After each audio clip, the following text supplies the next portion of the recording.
वही हो गया। देखिए, आज हम स्वतंत्रता संघर्ष का तीसरा चरण पढ़ेंगे और इसमें स्वतंत्रता तीसरे चरण में गांधी जी ने भाग लिया था, तो इसे गांधी युग के नाम से भी जाना जाता है। गांधी युग 1919 से 1942 तक चलता है। तो गांधी युग पढ़ने से पहले गांधी जी यानी महात्मा गांधी का थोड़ा संक्षिप्त जीवन परिचय जान लेते हैं। गांधी जी का जन्म हुआ था 2 अक्टूबर 1869 में हुआ था। ये 3 भाई थे। इनका जन्म स्थान पोरबंदर, गुजरात में जगह है पोरबंदर, वहाँ इनका जन्म हुआ था। पिता थे करमचंद गांधी, माता का नाम पुतलीबाई गांधी था और ये पत्नी। इनकी शादी 13 वर्ष की आयु में 1882 में 13 वर्ष की आयु में 1882 में कस्तूरबा गांधी से हो गया था। इनके 4 पुत्र थे। 2 थे लाल यानी हरिलाल मणिलाल और 2 थे दास यानी रामदास और देसदास। ऐसे याद रखेंगे कि 2 लाल और 2 दास। तो बड़े पुत्र का नाम था हरिलाल। ये थोड़ा अपने पिता गांधी जी से गुस्से में रहते थे क्योंकि इन्होंने इनको पढ़ने के लिए पूरी छूट नहीं दी। जाना इंग्लैंड जाना चाहते थे और ये जाने नहीं दिए। गांधी जी की जब मृत्यु हुई यानी 30 जनवरी 1948 को, तो इनका अंतिम संस्कार रामदास द्वारा ही किया गया था। इनके तीसरे पुत्र रामदास द्वारा किया गया था और देवदास ऐसे इनके पुत्र थे, चौथे पुत्र थे, जो इनका जन्म दक्षिण अफ्रीका में हुआ था। जब गांधी जी दक्षिण अफ्रीका के प्रवास पे थे तो इनका जन्म वहीं हुआ। देवदास का जन्म दक्षिण अफ्रीका में हुआ था। और एक और व्यक्ति है जमुनालाल बजाज। जमुनालाल बजाज को गांधी जी का जमुनालाल बजाज को गांधी जी का 5वां पुत्र कहा जाता है। 4 पुत्र तो वास्तव में थे और 5वां पुत्र जमुनालाल बजाज थे। तो गांधी जी के 4 पुत्र कौन कौन? हरिलाल, मणिलाल, रामदास, देवदास। और 5वां पुत्र किसे माना जाता है, मतलब ये अपने पुत्र समान मानते थे उनको, तो इसलिए उनका 5वां पुत्र कहा गया, जमुनालाल बजाज को कहा गया। तो इनका था और इनका पूरा नाम था मोहनदास करमचंद गांधी। मोहनदास इनका नाम था, करमचंद्र इनके पिता का नाम था और गांधी टाइटल थी। तो मोहनदास करमचंद गांधी, नाम मोहनदास और इनके पिता का नाम करमचंद, पूरा नाम मोहनदास करमचंद गांधी। अच्छा, गांधी जी को कुछ उपाधियां मिली थी, उपनाम जिसे कहा जाता है। तो उपाधि बापू, बापू किसने कहा? तो बापू गांधी जी को सरोजनी नायडू ने कही थी। गांधी जी को बापू किसने? सरोजनी नायडू ने। राष्ट्रपिता सुभाष चंद्र बोस ने कहे थे। जब ये सिंगापुर से चले थे दिल्ली के लिए, तो वहीं अपने रेडियो से संबोधन में कहे थे कि मैं भारत के राष्ट्रपिता महात्मा गांधी से आशीर्वाद चाहता हूं। तो राष्ट्रपिता का संबोधन सबसे पहले सुभाष चंद्र बोस ने किया था। एक थे, इनका उपनाम मिला था या उपाधि मिली थी मलंग बाबा। तो खान अब्दुल गफ्फार खान, ये सीमांत गांधी कहा जाता है। सीमांत गांधी खान अब्दुल गफ्फार द्वारा इनको उपाधि दी गई थी मलंग बाबा। मलंग बाबा के नाम से ये बुलाते थे, खान अब्दुल गफ्फार खान। ये ऐसे विदेशी हैं इनको जिनको भारत रत्न भी दिया गया है। तो किस विदेशी को भारत रत्न दिया गया? तो खान अब्दुल गफ्फार खान और एक और व्यक्ति है, उनका नाम बताइए आप लोग।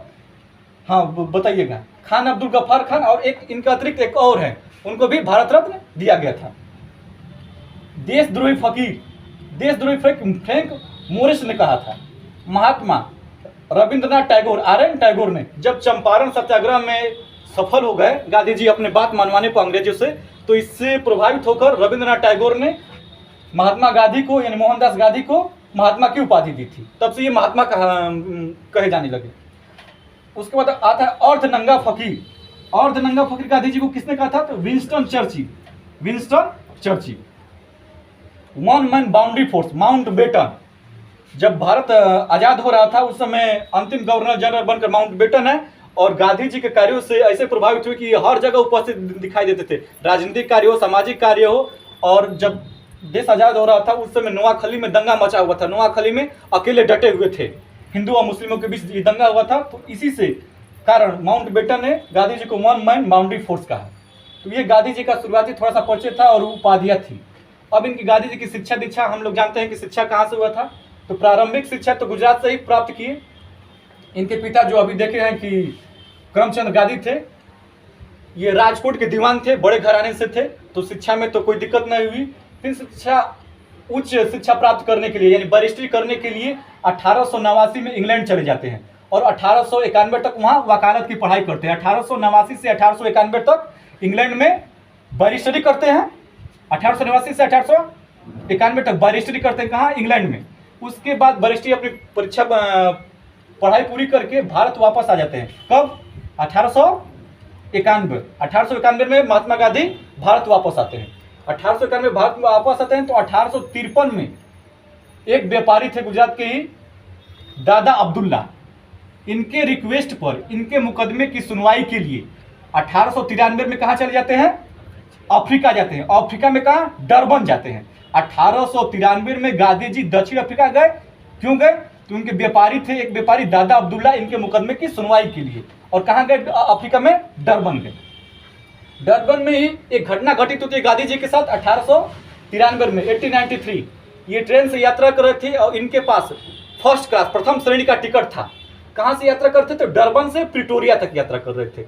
लेकिन अंग्रेज नहीं चाहते थे कि कोई काला व्यक्ति हम लोग के साथ यात्रा करे, तो उनका टिकट रहते हुए भी मेरिसबर्ग स्टेशन पर इनको बेइज्जती करके ट्रेन से उतार दिया गया। डरबन से प्रिटोरिया तक ट्रेन से यात्रा करते, बीच में एक स्टेशन आया मेरिसबर्ग, इनको ट्रेन से उतार दिया गया। कब की बात है? 1893 में। इससे इनको बहुत गहरा आघात पहुंचा और इन्होंने काले गोरे का भेद मिटाने के लिए आंदोलन चलाने का निर्णय लिया। 1894 में ये क्या करते हैं? नेटाल इंडिया कांग्रेस का गठन करते हैं। 1894 में नेटाल इंडिया कांग्रेस का गठन करते हैं, इसके माध्यम से अपना आंदोलन चलाते हैं। 1894 के बाद 1896 तक कुछ समय के लिए भारत आते हैं। 1896 में कुछ समय के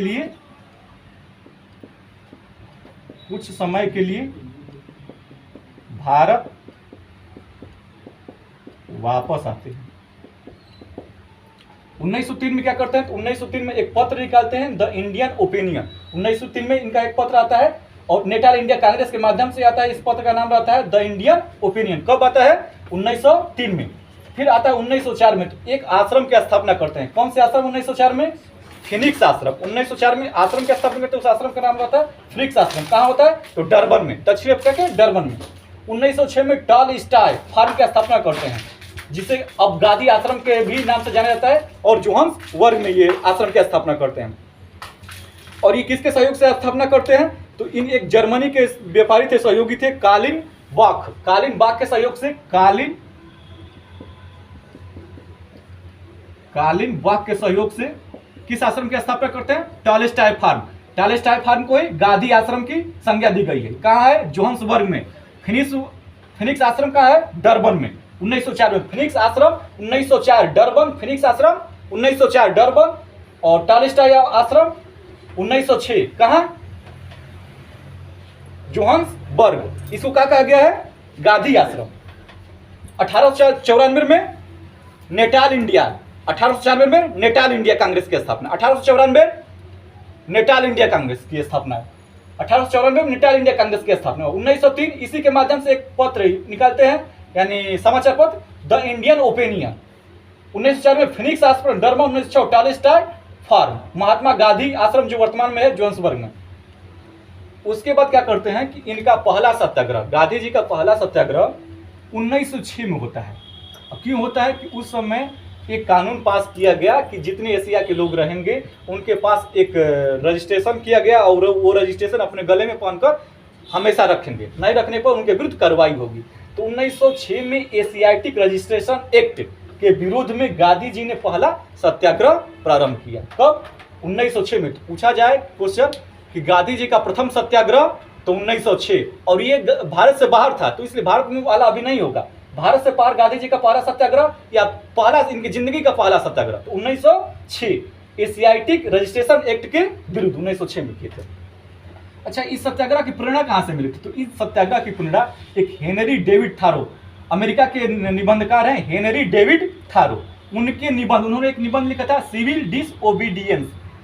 सत्याग्रह की प्रेरणा कहाँ से? हेनरी डेविड थारो के निबंध सिविल डिसओबीडियंस से इनको प्रेरणा मिली थी। 1909 में इन्होंने एक किताब की रचना की जिसमें बहुत सी आलोचनाएं की हैं, हिंद स्वराज पुस्तक की रचना की। और ये कहाँ कब किए थे? 1909 में, जब दक्षिण अफ्रीका से इंग्लैंड की यात्रा पे थे। उसके बाद क्या होता है? इतने तो ये विदेश में काम किए, यानी अफ्रीका में थे। तो उसके बाद 9 जनवरी 1915 को भारत वापस आ जाते हैं। 9 जनवरी 1915 को भारत वापस आते हैं। आने के बाद किससे इनकी मुलाकात होती है? किससे मुलाकात होती है? गोपाल कृष्ण गोखले से इनकी मुलाकात होती है। गोपाल कृष्ण गोखले से गोखले जी ने इनको सलाह दी कि आप 2 वर्ष तक कुछ मत कीजिए, राजनीति में भाग न लीजिए, 2 वर्ष तक भारत भ्रमण कीजिए, भारत के लोगों को जानिए, भारत की समस्याओं को जानिए। तो गोपाल कृष्ण गोखले के कहने पे ये भारत भ्रमण पे निकले और गोपाल कृष्ण गोखले को अपना राजनीतिक गुरु माना। उसी दौरान 1915 में ही साबरमती आश्रम की स्थापना करते हैं और ये भारत भ्रमण पर निकल जाते हैं। गांधी जी भारत में प्रारंभ 3 सत्याग्रह किए। गांधी जी भारत में 3 सत्याग्रह करते हैं। पहला चंपारण सत्याग्रह। चंपारण सत्याग्रह 1917 में होता है और ये चंपारण बिहार में एक स्थान है, यहाँ से ये चालू करते हैं। अच्छा, चंपारण में पहुंचे कैसे 1917 में? तो जब ये भारत भ्रमण पे कर रहे थे तो उसी दौरान 1916 में लखनऊ अधिवेशन हुआ था, कांग्रेस का लखनऊ अधिवेशन हुआ था। लखनऊ अधिवेशन में ही चंपारण के राजकुमार शुक्ल एक किसान थे, गांधी जी से मिले और गांधी जी से मिले और अपनी समस्याएं यानी चंपारण की समस्याएं और किसानों की समस्याएं गांधी जी को बताया और चंपारण आने का आग्रह किया। उनके अनुरोध पे 1917 में गांधी जी चंपारण जाते हैं और चंपारण जाते हैं वो अपना आंदोलन चलाते हैं। इस आंदोलन को चंपारण सत्याग्रह कहा जाता है। तो ये चंपारण सत्याग्रह क्यों कराया गया? यहाँ खेत होता था और पूरे खेत पे 3/20 पे यानी 3 कठिया पद्धति कहेगा, 3/20 पे 3/20वें हिस्से पे यानी 3 कठिया 20 भागा का 3, 20 का 3 भाग पे नील की खेती करना अनिवार्य होता था। अंग्रेज नीलहे, जो अंग्रेज व्यापारी थे, नील के व्यापार करते थे, उसको अंग्रेज नीलहे कहा जाता था और उन्होंने कहा दिया कि नहीं, आप अपने खेत में का जितना खेत है उसके 3/20 भाग पे नील की खेती करेंगे। और नील की खेती उस दिनों घाटे की सौदा हो रही थी क्योंकि कृत्रिम रंग का आविष्कार हो गया था जर्मनी से, तो इनका कोई चल नहीं रहा था। और सबसे बड़ी बात है कि जिस खेत पे ये नील की खेती करते थे वो कुछ समय बाद अनउपजाऊ हो जाती थी, इनसे उपज नहीं हो पाता था।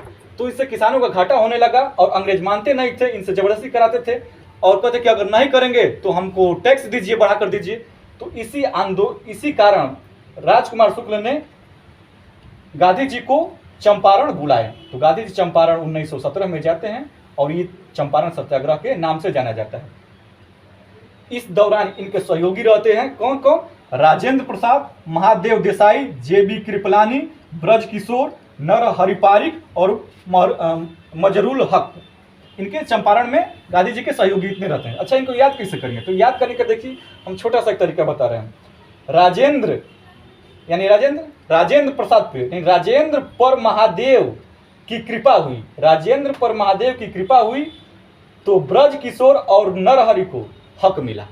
लास्ट में रहे हक, तो ऐसे याद रखेंगे, राजेंद्र पर महादेव की कृपा हुई तो यानी किशोर नरहर को हक मिला। यानी ये आंदोलन सफल हुआ और इस पे ये 25% जो यहाँ है कि अंग्रेज जो अतिरिक्त इनसे टैक्स वसूलते थे उनको 25% लौटाने का वादा किए। कितना परसेंट? तो 25% क्या कर रहे हैं? 25% वापस लौटा रहे हैं। इस आंदोलन चंपारण सत्याग्रह आंदोलन एक तरह से सफल रहा। तो सफल होने के बाद गांधी जी को, यहां लिखे हैं, गांधी जी को क्या कहा गया? महात्मा। और महात्मा किसने कहा था? रविंद्रनाथ टैगोर ने। कब कहा? चंपारण सत्याग्रह सफल होने के बाद रविंद्रनाथ टैगोर ने गांधी जी को महात्मा की उपाधि दी। अच्छा, दूसरा आंदोलन आता है गांधी का जिंदगी का दूसरा आंदोलन अहमदाबाद मिल मजदूर आंदोलन 1918 में करते हैं। कब? अहमदाबाद मिल मजदूर आंदोलन 1918 में चलता है और इसी दौरान प्रथम भूख हड़ताल कहते हैं। तो ये अलग है कि पहला आंदोलन चंपारण 1917 और प्रथम भूख हड़ताल 1918, प्रथम भूख हड़ताल 1918 और पहला आंदोलन चंपारण यानी पहला सत्याग्रह चंपारण, पहला सत्याग्रह चंपारण 1917। और पूछेंगे कि गांधी जी का भारत से बाहर पहला सत्याग्रह, गांधी जी के भारत से बाहर पहला सत्याग्रह कहाँ हुआ था? 1906 एशियाटिक रजिस्ट्रेशन एक्ट के विरुद्ध में। कहाँ करते हैं? दक्षिण अफ्रीका में करते हैं। तो पहला सत्याग्रह भारत में चंपारण, और पूछा जाए कि इनका जिंदगी का पहला या भारत से बाहर, तो दक्षिण अफ्रीका में 1906 एशियाटिक रजिस्ट्रेशन एक्ट के विरुद्ध। उसके बाद है अहमदाबाद मिल मजदूर आंदोलन 1918 में। ये इसमें प्रथम बार भूख हड़ताल पे बैठे थे। ये था इस आंदोलन में कि उसी दौरान एक प्लेग आया था और प्लेग में प्लेग बोनस दिया जाता था। तो प्लेग समाप्त होने के बाद अंग्रेजों ने प्लेग बोनस देना कम कर दिया, जिससे मिल जो मालिक थे उन्होंने बोनस देना कम कर दिया, तो मिल मालिकों और मिल मजदूरों में ये संघर्ष हुआ, जिसपे एक थे विक्रम, उनका नाम है, प्रथम भूख हड़ताल, अच्छा उनका नाम विक्रम कुछ करके, उनकी बहन थी अनुसुईया बेन। अनुसुईया बेन उनको सहायता करती हैं। हाँ, अंबालाल सारा भाई थे, ये मिल मालिक थे, अंबालाल सारा भाई मिल मालिक थे, मिल मालिक अंबालाल सारा भाई, मिल मालिक अंबालाल सारा भाई, और इनकी बहन थी अनुसुईया बेन। तो अनुसुईया बेन ने गांधी जी का सहयोग किया और अपने भाई के विरुद्ध ही आंदोलन करने लगी। अंबालाल सारा भाई मिल मालिक थे और मिल मजदूरों के समर्थन में गांधी जी गए और उन्होंने 35% बोनस की मांग रखी। तो इनको अंत में 35% बोनस दिया गया और इनमें सहयोग किया क्या, तो अंबालाल सारा भाई की बहन अनुसुईया बेन ने सहयोग किया था। और प्रथम भूख हड़ताल इसी दौरान की थी। उसके बाद दूसरा आता है खेड़ा सत्याग्रह 1918 में। खेड़ा सत्याग्रह में टैक्स बहुत ज़्यादा लिया जाता रहा था, इसके विरोध में इन्होंने गांधी जी ने खेड़ा सत्याग्रह 1918 में करते हैं। उसके बाद 1919 आता है और अंग्रेजों द्वारा एक कानून पास होता है, रोलक एक्ट, जिसको काला कानून की संज्ञा दी गई। 1901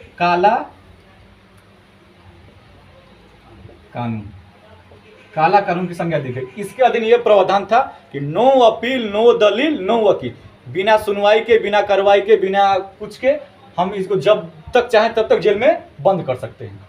इसके विरुद्ध में 6 अप्रैल को गांधी जी ने सत्याग्रह सभा बुलाई। 6 अप्रैल को गांधी जी सत्याग्रह सभा बुलाते हैं। फिर बाद में इन लोगों को गिरफ्तार कर दिया जाता है। इसी दौरान 13 अप्रैल 1919 में जलियांवाला बाग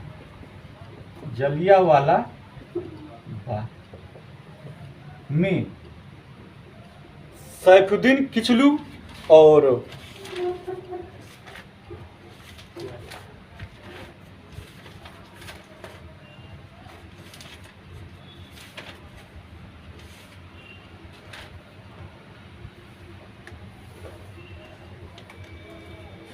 सैफुद्दीन किचलू और डॉक्टर सत्यपाल को गिरफ्तार कर दिया। इनके समर्थन में सभा हो रही थी जलियांवाला बाग में, जहां पे अंग्रेज अधिकारी जनरल डायर द्वारा गोलियां चलवा दी जाती हैं। इसमें बहुत से लोग मारे जाते हैं। तो 13 अप्रैल 1919 को जलियांवाला बाग हत्याकांड दिवस भी कहा जाता है। यानी जलियांवाला बाग हत्याकांड कब हुआ था? 13 अप्रैल 1919 को। ये बैसाखी का दिन था। यानी बैसाखी जो मनाया जाता है, पंजाब में प्रमुख त्यौहार है, तो बैसाखी के पर्व पर ये कांड हुआ था। इसलिए 8 अप्रैल को गांधी जी ने ये आंदोलन, जो सत्याग्रह सभा में आंदोलन की शुरुआत की थी सत्याग्रह, उसको वापस ले लिए। इसकी बहुत डिटेल है कि अब रोलर एक्ट होता है, जलियांवाला बाग होता है, इसके जांच के लिए कमीशन बनते हैं। एक अंग्रेज कमीशन बनता है, हंटर आयोग जिसे कहा जाता है, और एक कांग्रेस के अध्यक्षता कांग्रेस अपना बनाती है, जिसमें मदन मोहन मालवीय, गांधी जी लोग भाग लेते हैं। तो सब लोग अपना अलग अलग रिपोर्ट देते हैं। 300 से ज़्यादा लोग इसमें मारे जाने का सरकारी रिपोर्ट आती है, लेकिन 1000 से ज़्यादा लोग मारे गए थे। उसके बाद आता है खिलाफत आंदोलन, 1919 से 1922 तक चलता है। देखिए, इसी दौरान प्रथम विश्व युद्ध चल रहा था। प्रथम विश्व युद्ध में तुर्की में कमाल पाशा की सरकार थी और उसको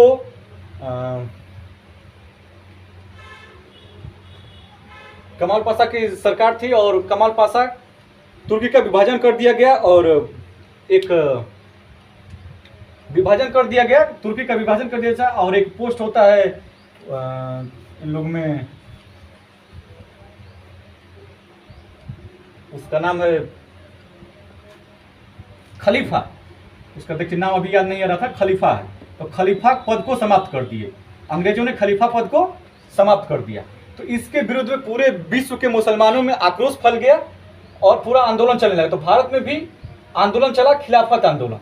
तो गांधी जी ने इसको, खिलाफत आंदोलन को, हिंदू और मुस्लिम में एकता का मौका पाया और खिलाफत आंदोलन में भाग लेने का निर्णय किया। और अंत में मुस्लिम नेताओं द्वारा गांधी जी को खिलाफत आंदोलन संचालित करने का अनुरोध किया गया, जिससे गांधी जी खिलाफत आंदोलन को भी ये चलाए।